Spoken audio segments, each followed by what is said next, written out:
We have substantial breaking news from the NHL tonight. Panther defenseman Ekblad has been suspended for 20 games. What led to this? How much is it going to cost? How does it impact the team? We'll discuss that coming up next. So welcome back to another video here at Top Shelf Hockey. As I mentioned, we have some pretty substantial breaking news tonight. This news just broke here within the last hour. Panther defenseman Ekblad has been suspended by the NHL for 20 games for violating their policy around performance-enhancing drugs. So essentially, players are randomly tested periodically throughout the season. This is not anything new or anything that happens all the time. Of course, players need to be aware of what they're putting in their body. This is the first suspension of this nature that we've seen since Nate Schmidt was faced a longer ban back in 2018, so about 7 years. Now, Ekblad has put out a statement acknowledging, to some degree at least, to what happened here, basically saying that he's kind of learned a hard lesson here, that he used some sort of substance and during a recovery from an injury, and obviously that, whatever that was, involved a banned substance that he was not aware of. Acknowledges, like I said, that he learned a hard lesson, that clearly it feels like he let down his teammates, the organization, the fan base, friends, family, etc., which is understandable for him to feel that way. It certainly does not have any kind of indication there's anything here, like, it's not like he's doing drugs intentionally or anything of that nature. At least it doesn't seem that way. But like I said, players need to be aware of what they're putting in their body. It doesn't matter if it's what it's being used for. It's at the end of the day, they can't be using anything that gives them, that's deemed any type of advantage or anything of that nature. So obviously there's a list of substances that NHL players need to be aware of. And like I said, they need to be cautious. So it's an unfortunate thing, but it does happen. It doesn't happen a lot, but here we are. So the Florida Panthers don't have 20 games left in the regular season. They only have 18. So he will miss the final 18 games of the regular season. And that means that right now they're not officially clinched, but we know Florida's making the playoffs or a first place team in the Eastern Conference Atlantic's division.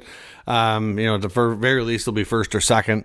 They're going to the playoffs no matter what. So he will miss the first two playoff games as well. So this is a major impact on the team. Obviously, he's one of their top defensemen, veteran guy, right shot. He's also a pending unrestricted free agent.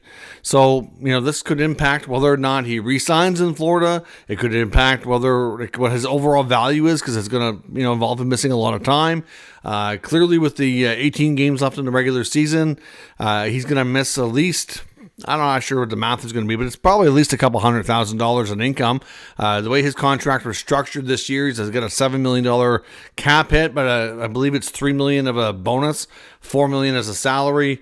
He would have been paid out, 3/4 of that or whatever, close to it at this point. So, he's not going to miss a lot of money for what they make, but it's still a lot of money in the grand scheme of things. So, costly mistake from the pocketbook, costly mistake from the not being able to help your team and contribute down the stretch here. Whether or not they finish first or second in that division is going to have a major impact on who they play in round one. They are a really good team, and it may not matter in the end. They may be able to win that series no matter what. It's hard to say, but the fact is that they're now at a disadvantage. If this would have happened prior to the deadline, they would have had a little bit more ample time to address it. Obviously, they have other means right now. From a cap perspective, they're in good shape. They've got Matthew Tkachuk on LTIR. Marchand is likely going to end up there. He might not even play to the playoffs too.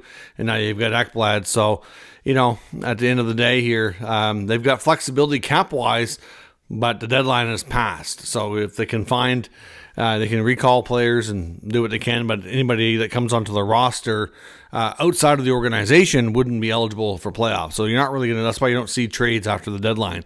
Is there anything that says that trade can't happen? No. People think sometimes the trade deadline is a hard, fast rule that trades can't happen. That's not the case. It just means that if trades do happen, that they can't be eligible for playoff hockey. Playoff rosters are based on who was on your organizational depth chart and roster as of the trade deadline. That's why there's a deadline. So, yeah, costly mistake for Ekblad's out 20 games. Not something you see a lot. Impacts the Panthers with their depth on their blue line for sure.